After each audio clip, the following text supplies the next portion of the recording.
Hello, everybody, and welcome to Shift Book Club.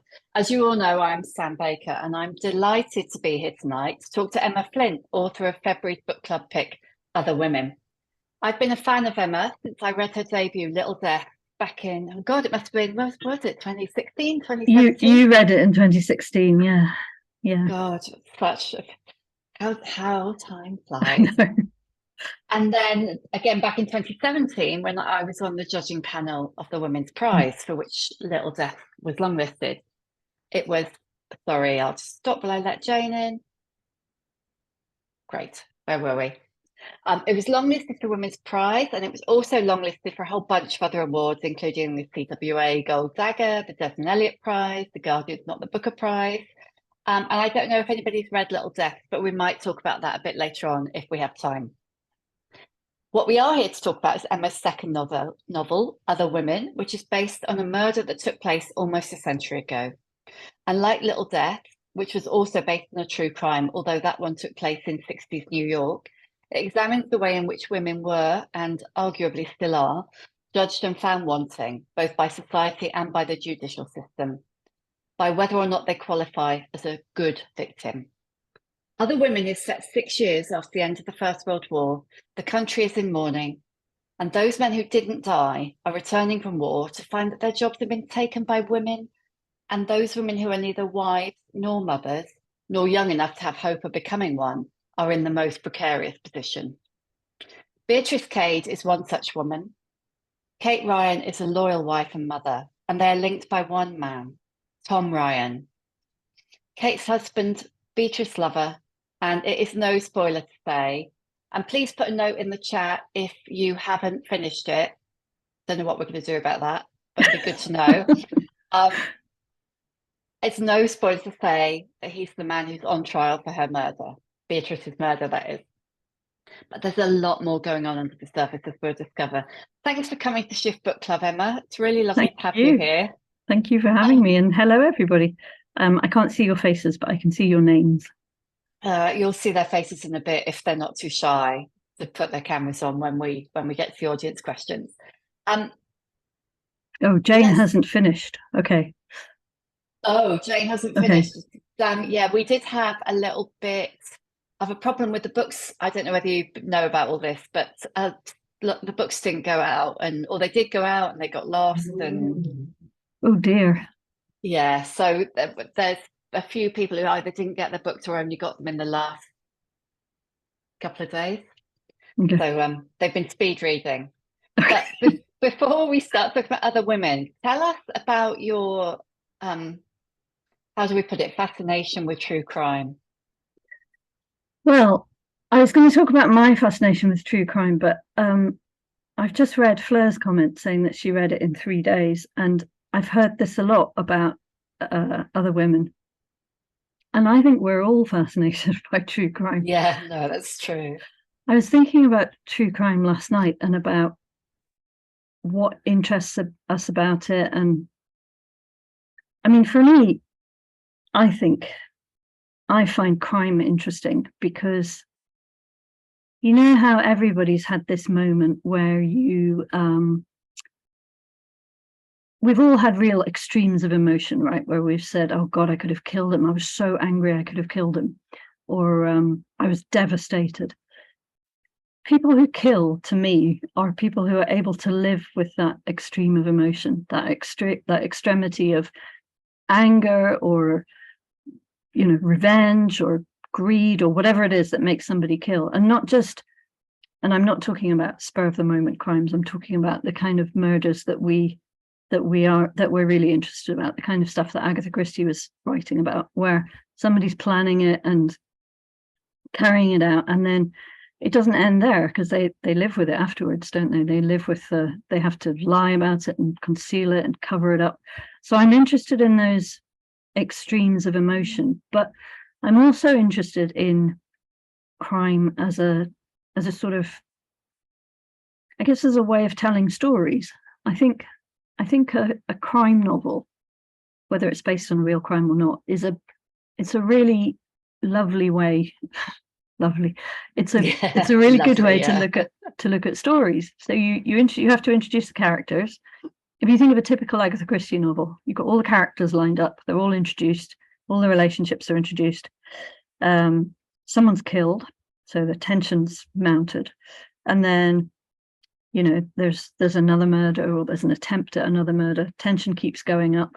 Then perhaps you have the trial, which is beautiful way to sort of present evidence and give more backstory on everybody involved. It's a really neat way of telling a story, and I think it sort of encapsulates all the things that as human beings we look for in stories. I think that's why crime fiction's so popular. But I was thinking about true crime yesterday, and I was thinking about how the internet has changed the way that we respond to true crime. And if you think of Nicola Bulley, the wife, mother, woman who disappeared, maybe fell in the river, we don't know. And the endless speculation about what was she doing, why did she do X and Y, and things that none of us know because we weren't there. I think it's human nature to speculate on things. It's human nature to try and get into each other's heads and understand each other. And when someone commits a crime, that shows them usually in the very, very worst light.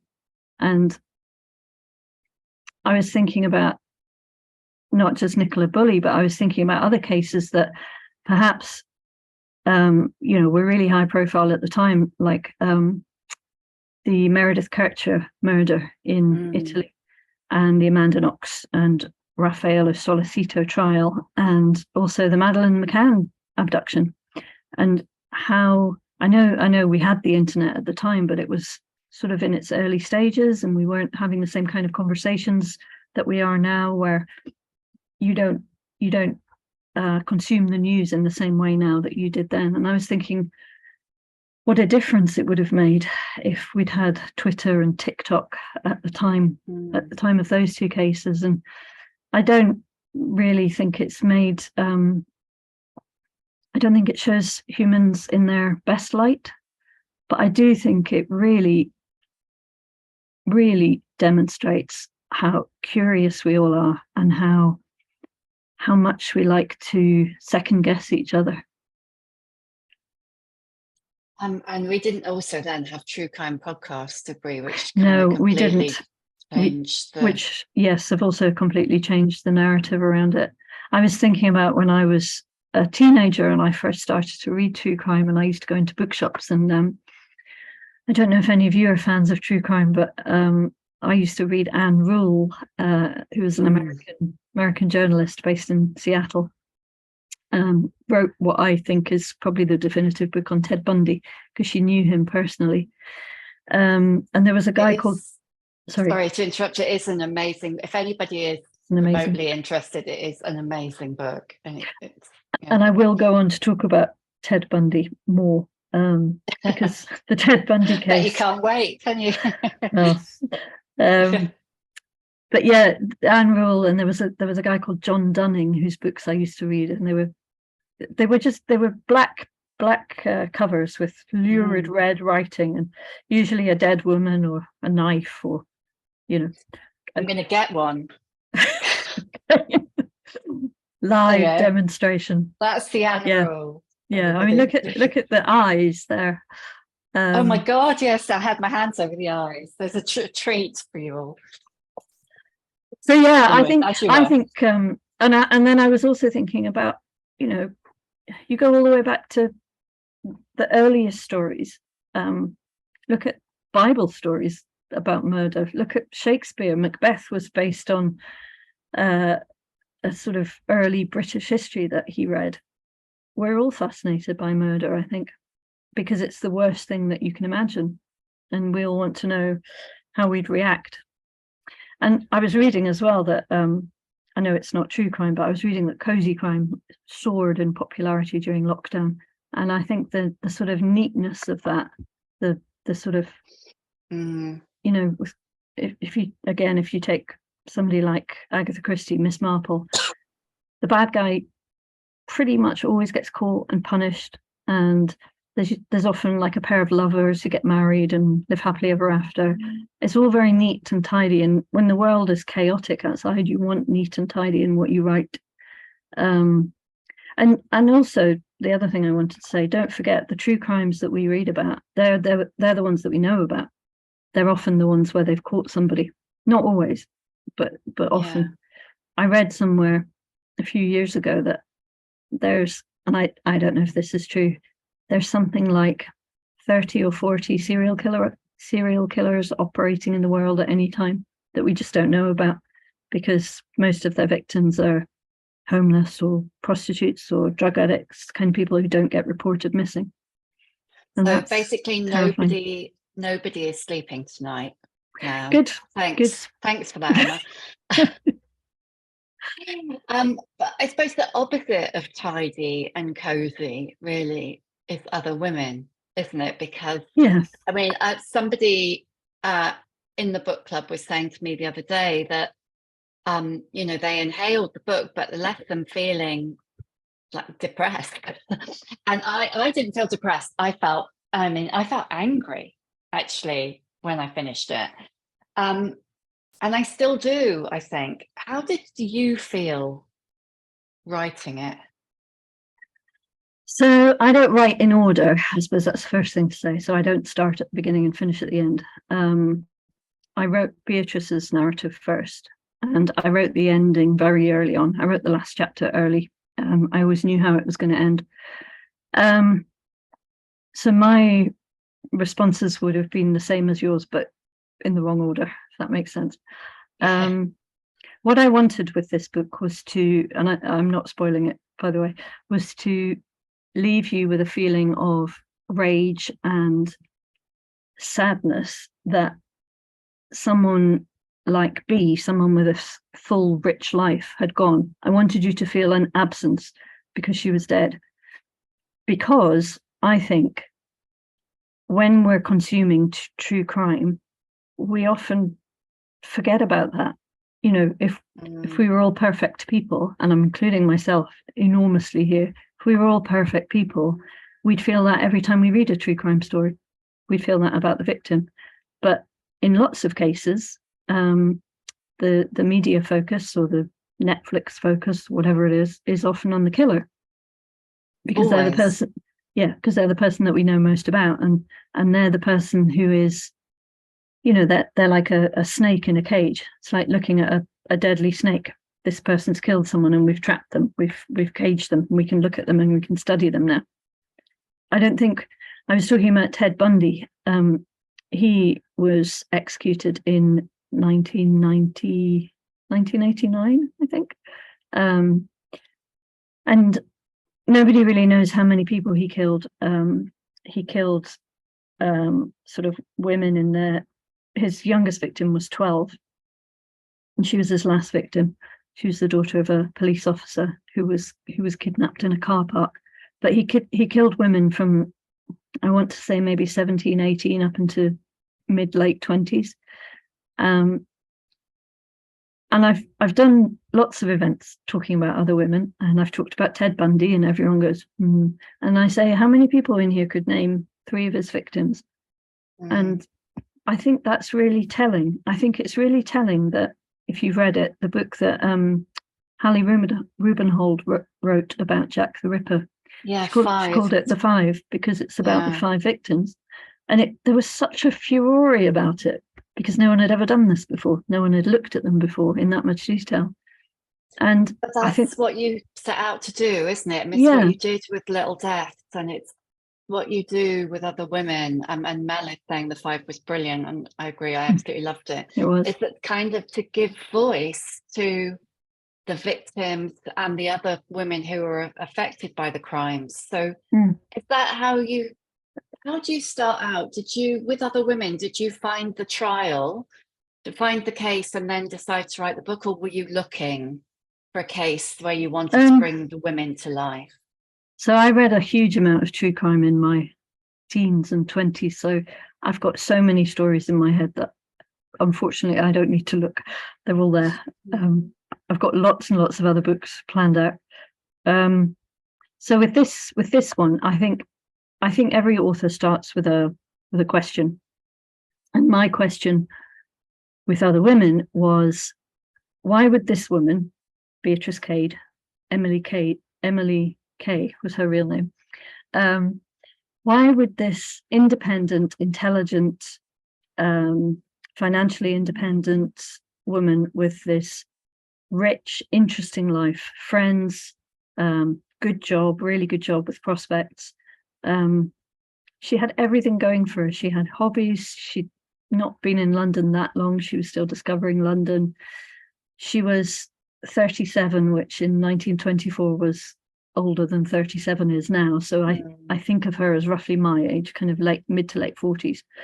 Why would she risk everything that she had to sleep with a man who was not available? She knew he was married. She knew he had children. He was Catholic. And she wasn't only risking her reputation and her friendships and her job, because they worked together. And obviously, if the affair was discovered, it would be her who lost her job. She wasn't only risking all of that, but by having sex with someone in 1924, there was no legal abortion. There was no National Health Service. She was risking her life, really.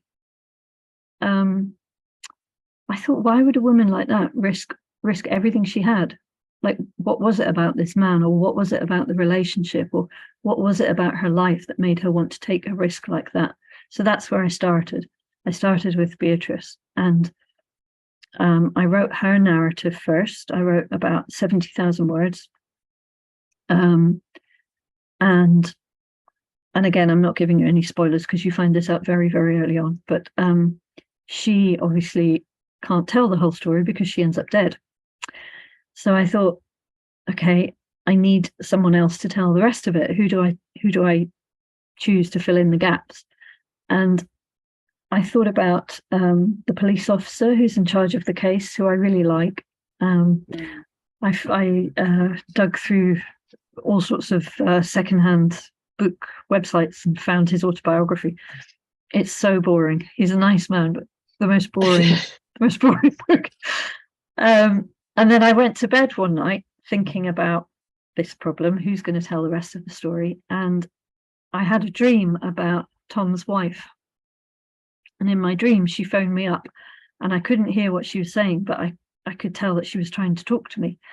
And I woke up about 4 a.m. and thought, okay, this is my other narrator. But you know what's interesting about it, apart from the fact that my characters are talking to me in my dreams, what's interesting about it is there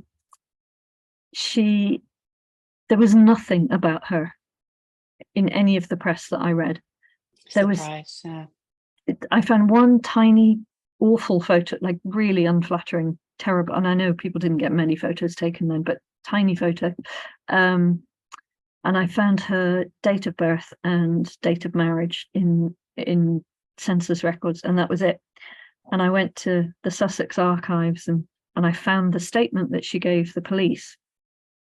But even that was clearly written by a police officer. You know, they had reworded what she said. I just couldn't find her anywhere, couldn't find any trace of her as a human being. So I had to make her up from scratch. And when I started writing her, I thought, of course, this is absolutely crucial to the story. Of course it is. And it's far more important than his story, because he's just a guy who was, you know, having sex with every woman who would have him. He's not interesting at all. And there was a lot of trial coverage, wasn't there? But it was all about him and how smooth and gorgeous he was. I think it was all over the front pages. So they found the body, and then there was the sort of magistrates' court where they arraigned him and committed him for trial. And that all of that took about a week, and it was all over the front pages of the Telegraph and the tabloids. And then there was the trial about 2 months later, and it was front page news again. And yeah, it was all about him. It was photographs of him. It was his background. I think it was partly He was a very, very good looking man. Like, even now, for now, I think he was a good looking man. But in 1924, when most men were coming back with scars and missing limbs and shell shock, and, you know, there was no I was going to say there was no NHS dentistry. There's not much NHS dentistry now, but people had bad teeth and, you know, bad skin, and he looked incredible. He looked like a film star. And so part of it was that, but I think the other part of it was the things that the newspapers emphasized were things like, he spoke French, he was the secretary treasurer, the Bowls Club, he liked to read novels, he was a very cultured man. He was, you know, civilized. One of the newspapers said he was middle class. And I think that's what they couldn't get their head around. It was the most gory, horrific, obscene murder. I think that a lot of people would have been aware of since Jack the Ripper. And this smooth, attractive, cultured, erudite, sophisticated looking man had apparently committed it. And I think they couldn't reconcile those two things in a way that perhaps we can more easily now. I mean, there's, you know, when I was reading it, I was thinking so much has changed, and yet so much hasn't. You know, there's still so much victim blaming. There's still headlines, you know, every week where, you know, a nice family man kills his wife because she was too successful, you know, not that long ago. And yeah, I mean, I think I was really, that was one of the real kind of gut punches about it, is you're reading it and you're thinking, oh my God, this is, you know, it's so bad. And then you start to think of all the incidents, not, you know, in very recent memory. When you're balancing fact and fiction, how much license do you give yourself? Because obviously you had to make up Kate, and you had to put yourself inside Bee's head, and, you know, the only way to do that is to make it up because nobody knows what she was thinking. But what about the rest of the detail? Do you kind of stick to the facts, or? I try to as much as possible. So the way that I see it, the facts are, and I'm really sorry about this metaphor, it's horrible. I just can't think of a better one. But I think of the facts as like a skeleton, and my job is to sort of put flesh on it and make it 3D. So, you know, the facts were, for example, with Beatrice, I knew her. I knew the date she was born. I knew where she was born. I knew that she had a sister. I knew that her parents were dead by the time of the murder. All of those are things that I kept. Things like the fact that she's really interested in clothes, and she's quite a sensual person. She likes touching fabrics. When she goes shopping, she touches things. Obviously, I made that up. And I also changed, in real life, she came from somewhere in Lancashire, which I've now forgotten. But I changed that for a long time. That's where my character was from. But I changed it to the Northeast because that's where I'm from. And it was just a lot easier for me to empathize with the character if she'd come from the same place as me. I remember what it was like leaving the Northeast to come to London and feeling like you're on the cusp of this new and exciting life and you're going to the big city. Even in the 90s, I felt that. And to go back 70 years and try and imagine it for her when it was much rarer to do that, it was just easier for me, because I travel from the station in Newcastle to King's Cross a lot when I'm seeing my family. So I would stand in the station and look at it all and imagine her being there. And that was easier for me to do than it was to imagine Manchester or somewhere. So where I change it, I try and have a really good reason for it. So I knew Tom was married. As I said, I didn't know anything about his wife, but I did know that they had a child. The daughter is real. I knew things about him.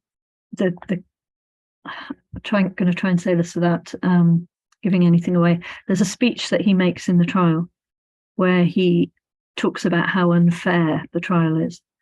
And I've quoted that speech pretty much verbatim because I thought it was so extraordinary that someone who's on trial for his life in those days was acting like a toddler. He was, literally stamping his feet and talking about how unfair it was.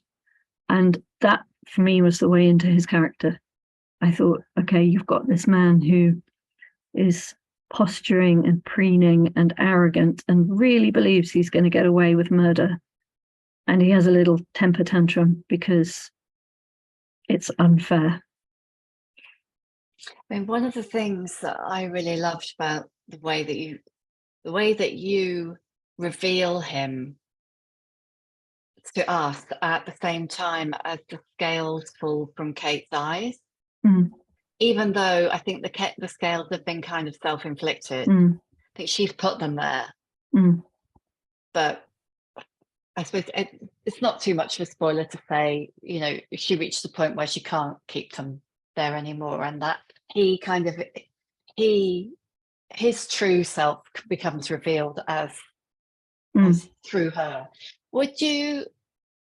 So she kind of came to you in a dream, which I do love. I mean, that's Freud would have a field day with that dream. She was talking to me, but her voice couldn't come out. And what made you decide to structure it the way you did, with B telling us the story that led up to her death, and Kate telling us the story kind of from the arrest through, but in tandem? When did you come up with that structure?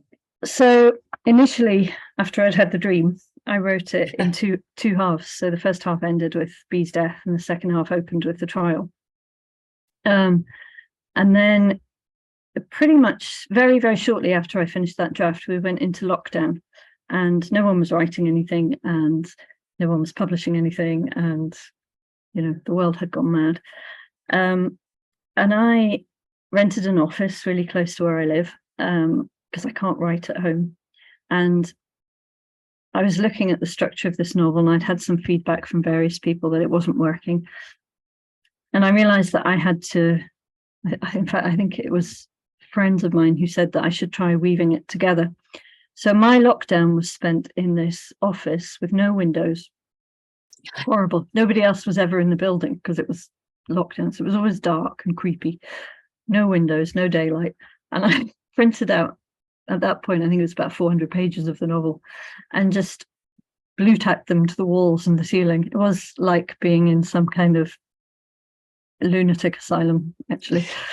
And I spent 2 years moving pieces of paper around and trying to fit it together and trying to work out, you know, if I say this in chapter 7, the reader won't know this, and they need to know that before chapter 5. You know, that's literally how I did it. It was a horrible experience, and I never want to have to do it again. But as it became clearer, I realized, gosh, there's so many points of comparison in their stories, and so many points of tension in both stories. And I think that's where the tension comes from. And the other thing that I thought was so interesting as I was writing, I mean, I'm talking about this as though I didn't write it. The thing I thought was so interesting about it was the whole book is told by these two women. The whole story is told by these two women, and the stories weave in and out. In fact, in the novel, they only met once for like 2 minutes, literally 2 minutes. And I thought, gosh, that's it, isn't it? That's the crux of it. That 2 minutes would become an obsession with both of them. So for Beatrice, she meets Kate when she's having an affair with Kate's husband. And of course, you would be interested in the wife of the man you're having an affair with. And to Kate, she guesses Tom's having an affair with her, but she's not hugely significant. And then, of course, she dies. And so she takes on this enormous significance in Kate's head. So, yeah, the whole book, I wanted it to sort of pivot on this scene on the doorstep that they both relive over and over again.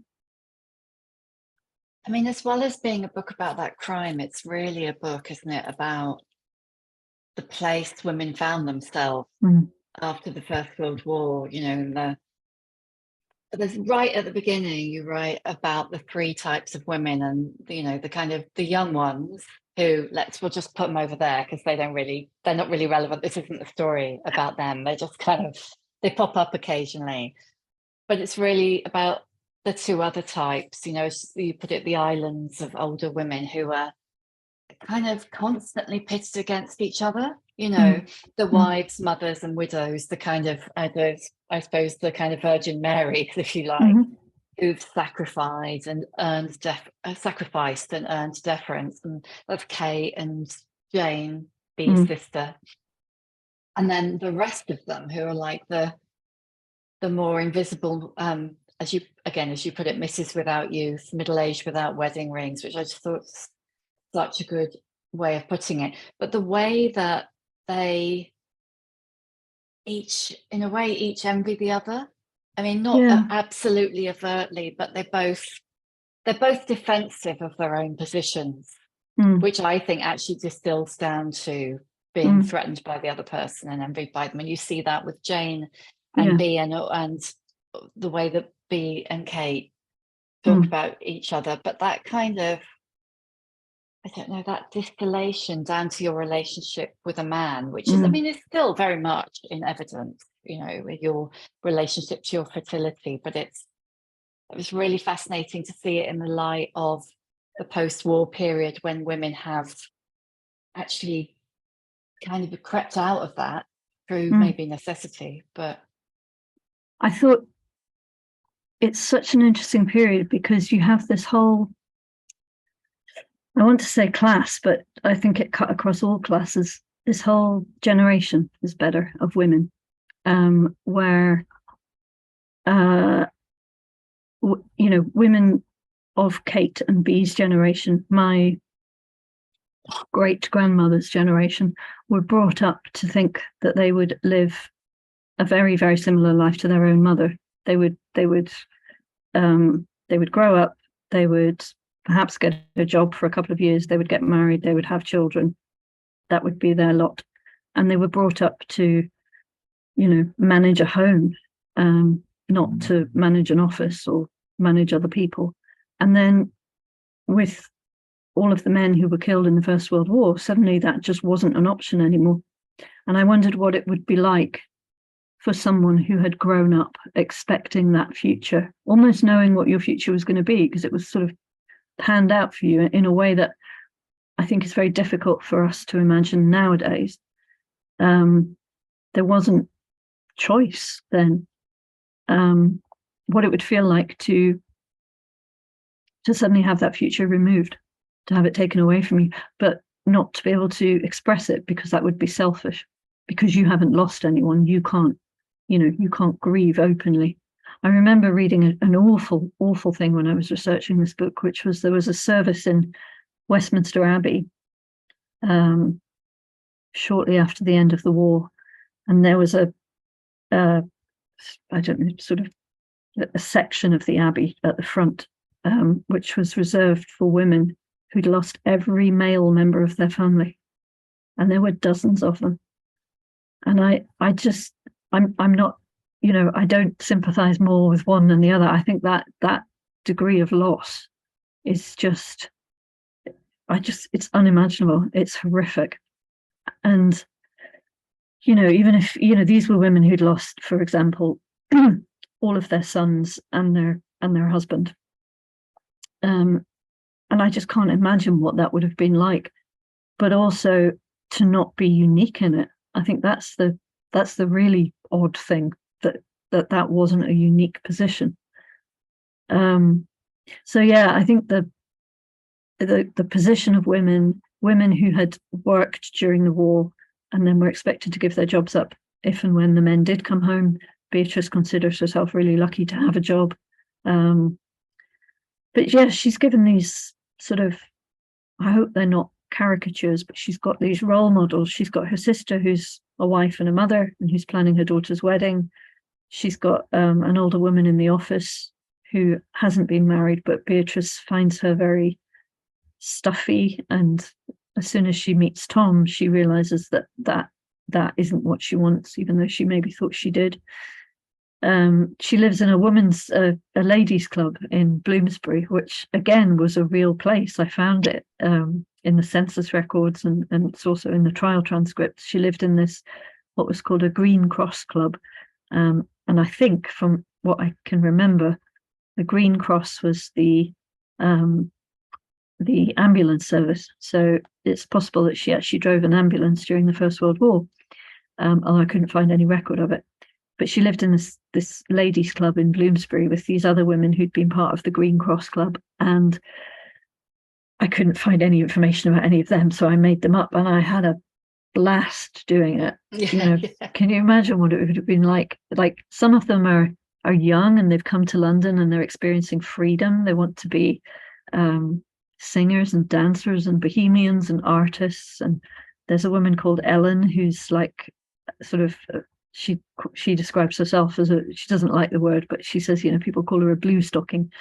She works in a newspaper office and she probably wears trousers and smokes. And there's so many stories in there, and I wanted to just show.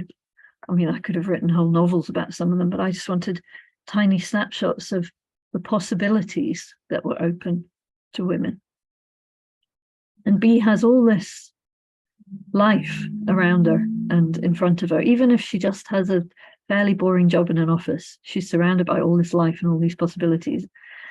And then this man comes along, and I wanted you to read the book and feel a real sense of loss that she wasn't around anymore.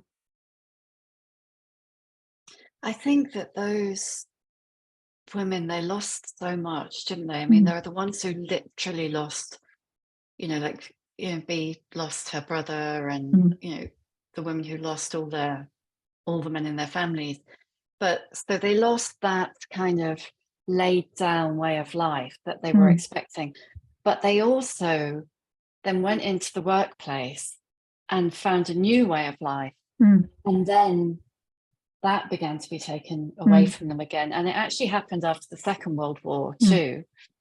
And it's that kind of, there's a bit where you talk about the fact that as they grow older, they get more afraid and feel like they're just waiting for the axe to fall, because it's precisely those women who are going to have their jobs taken away. And at the end of that, they're going to have nothing. So the loss is of the old life and the new life. The other thing I wanted to try and evoke was what it would be like to live in a world where you're seen as expendable. And there was no welfare state. I think that's the other thing that is hard to imagine these days. There was no pension. There was no benefits. There was charity. But even though she's working and earning good money, she's still trying to save, because she knows that she could lose her job at any time, just on a whim. There's no EU employment law. Yeah, fingers crossed. And that as well. Someone in my family died in the 30s when she was 5 years old because she had tonsillitis and she got an infection, and there was no NHS. And that's unthinkable, I hope. You're right, like, some of it is so different and so alien to us, but at the same time, you're also right in that the way that women are portrayed, judged, viewed, categorized, I don't think that's changed at all. No, the way that so much of the trial is about blaming her, about she was a woman of the world, it's them offices in the city, and all of that language, like trapped by a desperate, lonely woman, And I was really struck when you said that the trial was a massive lure for women. And it just made me think about the way that women are almost without exception other women's strongest critics. Yeah. So when I wrote about the trial, there's a line at the beginning. Kate's standing in the queue waiting to get in to see her husband put on trial for murder, which is a surreal sentence to say in itself. But while she's in the queue, she's looking around at the crowd, because there was a crowd. There was a huge crowd. There's photographs of people literally shoving each other into the courtroom. And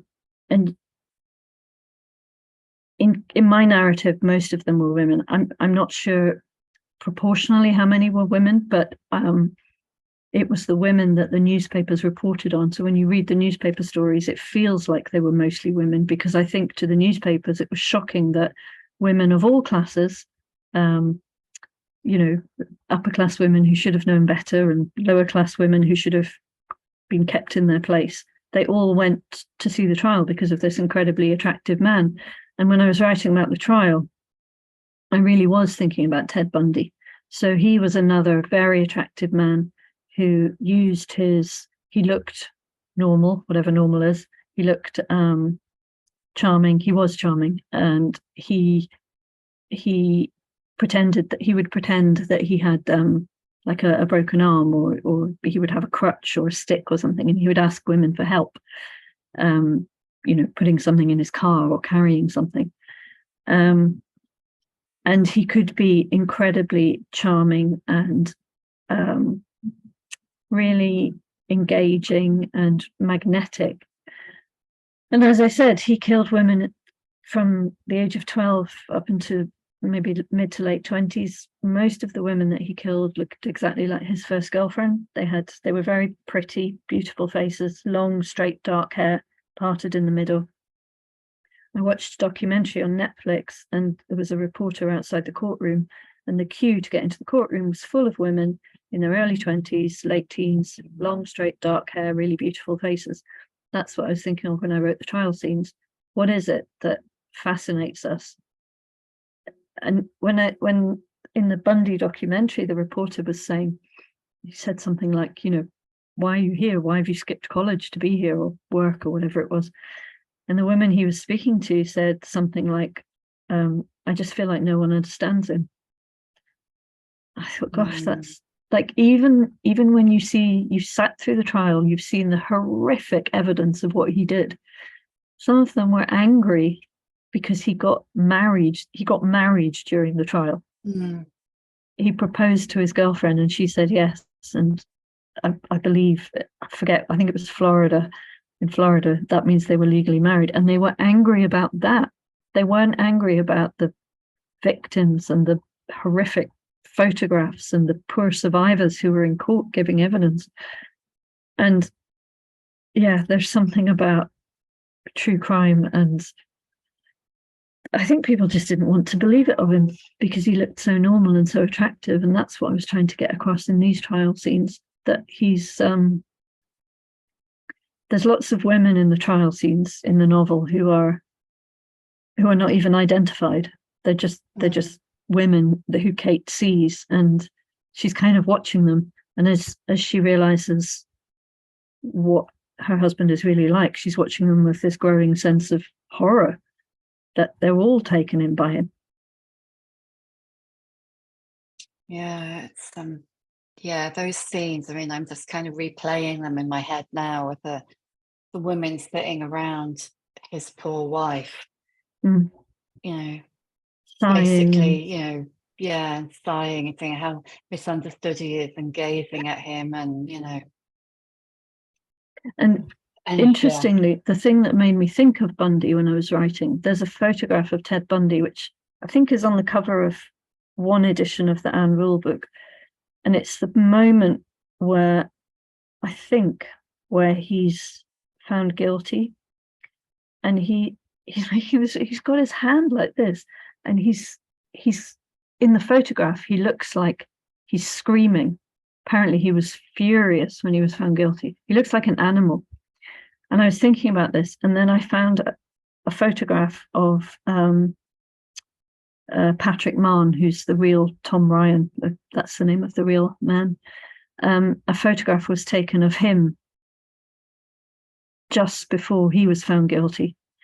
And in it, he looks very calm, because I don't think he's been found guilty yet. But I wanted to put that where the moment where the mask drops and the kind of wild animal, because I always thought, when I looked at that photo, I used to think, you look at that photo and you look at the photograph of Ted Bundy, his mugshot where he's just smiling like it's a holiday snap. And I thought, that's what these poor women saw. They saw this nice, attractive, smooth-faced man who asked if they could help him carry something to the car. And then maybe an hour, 2 hours, 3 days later, they saw this wild animal who murdered them. And it's that horror that I guess I wanted to show um, underneath what he was really like. Are you going to carry on writing in this vein? I mean, is the next one another kind of true crime revisiting? It is, but I think I've only just started sketching it out, really, but I think it's going to be slightly different in that it's about relationships, and it's about people leading, lives that are different under the surface, like other women, and little deaths. But I think it's going to be possibly told from a male perspective in a way that these two haven't been. I only worked that out this week, so it's a bit, not sure. Is it based on a real case? It's based on a real case, yeah. And I'm not telling anyone what it is because it's a really, really famous case. But I hope I'm going to be. So I don't want to say, because I think people will come to it with lots of preconceptions. But I hope it will be unlike anything you've ever read about this case before. Is it more contemporary? I won't try and bully you into saying, but is it more contemporary or? It's further back. Further back. My brain is like whirring now. I have two other novels planned that are set in the 1920s, but I sort of feel like I want to go somewhere different for a bit. When I was little, my dream when I was little was to travel back in time. That's what I always wanted to do. Other kids want to fly or go to the moon or whatever. I wanted to go back in time. And I just can't believe that I actually get to do that as a job. It's incredible. Oh, that's brilliant. Does everybody want to turn their mics and cameras on so they can ask Emma questions? I know last time some of you felt a bit shy. Don't be shy, honestly. I go to these and listen to other authors and I feel shy. Honestly, don't be shy. Yeah. Yeah, there we go. And and I've had to sit and look at myself for the last 45 minutes, so I kind of think you should too. Well, look at all your lovely faces. It's lovely to see you all. I do like it when you turn your cameras on and I can see what you all look like. It's like you've all turned the lights on. Yeah. No, that's all right, Mel. You don't have to ask any questions. I hope we haven't spoiled it, Mel. No, I think you'll be okay. I think you've been kind of quite careful. Has anybody got a question for Emma? I've got loads more, but I'm sure you've got questions. Laurie's got a question. Okay, Laurie. When I started reading, I hadn't gotten very far into the book, and I realized that these chapters are written in third person with an omniscient narrator, and Kate is in first person. And I know how that made me feel, what my perspective was of that, but I want to know what your intention was, because that is very intentional. So as I said, I wrote B's narrative first, and I think I'm just more comfortable in very close third person. That's what my previous novel was written in. I think that's just naturally how I write.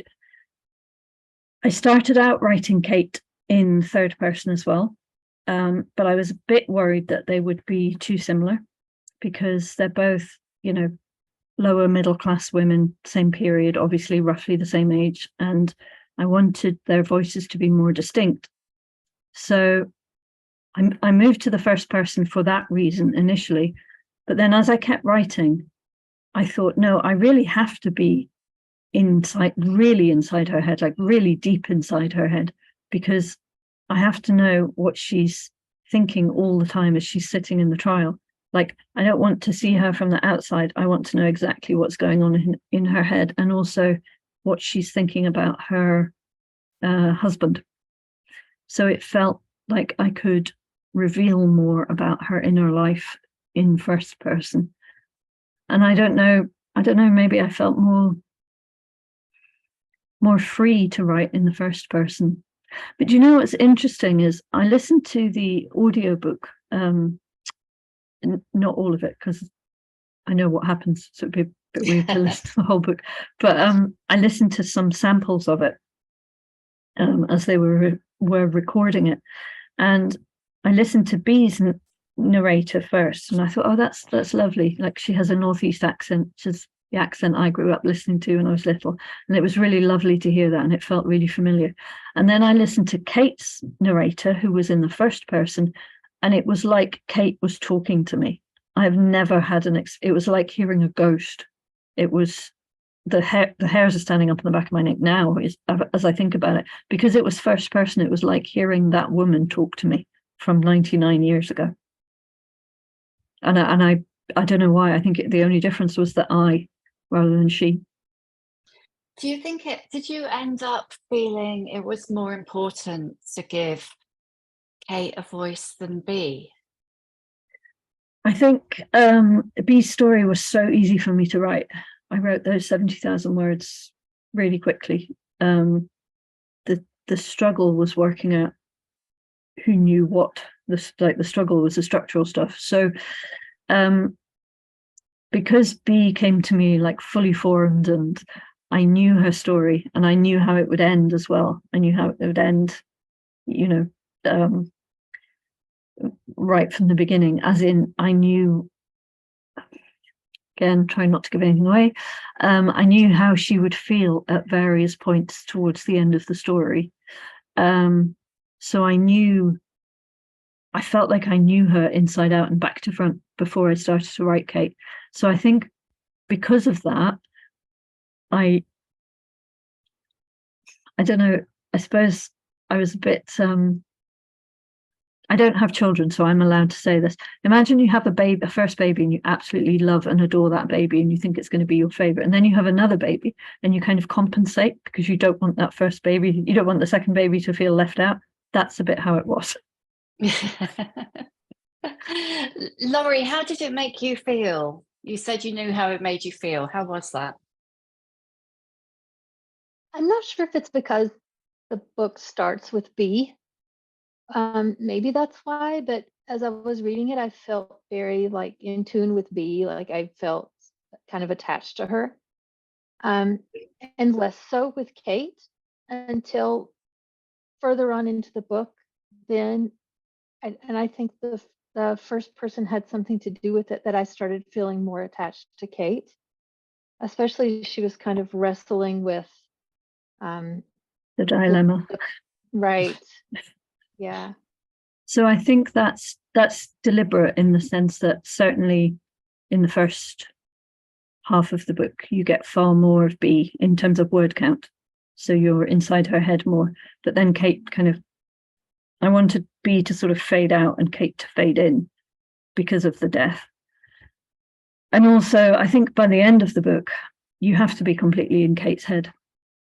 Not the very end, but the end of the trial. You have to be completely in Kate's head, or it wouldn't work. You wouldn't understand it. So perhaps that's why it had to be first person as well. You have to really understand what makes her do what she does. Perhaps. I mean, does it work? Are they distinct enough? That's what I worried about the whole time that I was writing. Anyone? It worked for me. I thought they were very distinct. Okay, that's good. Anyone else got questions, Emma? No worries if not. I've got loads. Just give me a wave if you do. Elaine has, and Jane. Elaine and Jane. Oh, I can't see Jane. Hi, Elaine. Do you want to? Hi. Oh, that's Hi, Jane. Emma. Sorry. Hi. My question is around basing your characters on real life people. And I think it's really clear listening to you talk that the kind of benefits and the appeal of doing that, particularly I think in this real life case that it's based on, where you're saying that the murderer got so much press coverage and it was very little about the wife and very little of her voice out there. So I'm just wondering whether there's any challenges as well in basing your characters on real life people compared to, you know, drawing them completely from the imagination and starting from scratch. That's a good question. I definitely feel a sense of responsibility. Particularly, I mean, Kate is, I made her up, but I know that the real Kate existed. So I don't know anything about her apart from her name and her age and that she had a child. But I definitely feel a sense of responsibility, and even more so when the real person is the victim of a crime. So my first book's set in the 60s, and I was astonished when someone told me it was historical fiction, because it didn't feel like it when I was writing it. I know it was 50 years ago, and actually while I was writing it, the 50th anniversary of the crime happened. The victims in that case are children, really young children, and I felt a huge amount of responsibility for that. Not in the sense that I was going to get their personalities wrong. I mean, they were tiny, they were like 3 and 4, but more in the sense of I felt like, and I know this probably sounds really twee because really that I'm nothing to do with them, but I really felt like I had to do right by them. And I felt the same this way. I felt like I could be freer because it's 100 years ago, so no one who knew them is still alive. Kate had a daughter, but the daughter is almost certainly dead as well, given her age. So no one who knew them, no one who met them would still be alive. So I felt less of a sense of fear that I was going to get it wrong, but I still definitely felt a sort of emotional responsibility. Like, this case was huge at the time, but it's kind of been forgotten about. And by writing about it, I'm making people look it up and read about it and feel a certain way about it. And I'm aware of that when I'm writing. I'm aware that I'm dragging it all up again. And I want people to, I want people to feel right about it. But I mean, that's what I think of as right, isn't it? That's like me imposing, this is what I think about these characters, and you must think this way about them. But I definitely feel an enormous sense of responsibility. And I'm not having a go at anyone here, because we're all different. We all write differently. We all create things differently. But I would struggle so much to write a novel about a crime that was more recent, that was sort of within living memory. Like, I have a novel in my head that I would really love to write about the Dennis Nilsen case in London in the 80s, which happened really close to where I live. But I'm not going to write it because the people who were hurt by that case and who grieved through it and who mourned those men are still alive. I don't think that's fair. I couldn't do that. I think I know other people can, and I think, that's fine, fair play to them. But you should always write with a sense of respect, I think. Someone will make a TV program, ITV series about Nicola Bulley within 12 months, and it'll be full of theories. And I just feel for her family. That probably sounds really sanctimonious, but I do. No, I think that's true. I was going to ask you actually if you would consider writing something much more contemporary, but that's kind of answers the question, really. Jane, did you have a question? Hi, yeah. So I haven't haven't finished your novel. It just arrived today. Okay. Yeah, sorry about that. No, I really appreciate that we had the opportunity to get a copy. So my question was, you said that there was a 2-year period where you were like isolated in this strange world with this this building where there was no one else, and that's a long time to sort of be in that sort of process. Did you find that really sort of isolating, or was it great because you were sucked into that world and you went back in time almost? So unfortunately, I also have a day job, which is why it took so long. I'm saying that, who knows, might have taken 2 years anyway. Lockdown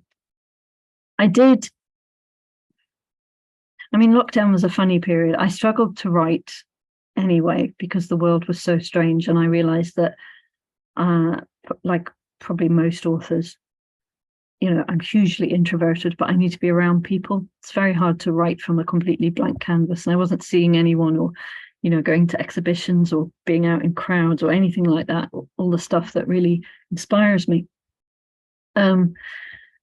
So I think it would have been quicker if I hadn't had a day job, and it almost certainly would have been quicker if I could have sat down with my editor and, talked about stuff. And I'm never going to paper an entire attic with a draft of my book, because that was just a mad thing to do. And I really don't know what I was doing, actually, looking back. I think I felt a real, I think partly I probably had second novel syndrome. So Little Deaths was the best book that I could write at the time. Put everything that I had into it, like anyone who writes the first novel. You write it at your own speed, so everything you've got goes into it. You're not constrained to write it in 6 months or whatever. And it came out and it did well. And everyone was saying, "Oh, what are you going to write next? What are you going to write next?" And I was like, "I don't know, stop asking me." And I think there was a bit of that as well. There was a bit of sort of, oh God, I've got to get this right, because, maybe I can only write one book, and this is what I've wanted to do my whole life. So I have to do it well. I really did feel like I'm very perfectionist. Both books took me 6 years each. You're a publisher's nightmare. I'm awful, honestly. I'm horrible. Yeah. I mean, yeah. I hope they don't see this. Yeah, well, maybe I won't send it to the Bookclub. We're kind of almost out of time, so I'm just going to ask you a kind of a wrap-up question, which is, if you had to recommend one novel, not true crime, one novel, what would it be? Gosh. So my desert island book, I think, would be Anna Karenina, because every time I read it every couple of years, and every time I read it, I find something new in it. I think the depth and the richness of his prose is absolutely incredible. And I want a book that I'm going to take away, and I'm going to be able to, I'm on this island on my own. I'm going to need to reread it and reread it and reread it. So I would either pick Anna Karenina, or I might pick Persuasion. It would be my desert island books. I want something really layered. That's really interesting. Thank you so much, Emma. Thank you, everybody, for coming. It's really lovely to see all your faces. It makes me very happy. Thanks for coming. And next month's book is The Only Suspect by Louise Candlish. And I can't remember the exact date that we're checking in with her. I think it's around about the 13th, but I could be wrong. So if I wrote something different in the email, believe that, don't believe me now. And if you haven't, I have still got a few copies left. So if you haven't emailed me to Bagsy one, do email me and I'll put you on the list. Thanks, everybody. It's been lovely to see you. Thank you so much. Bye. Good night. Bye-bye.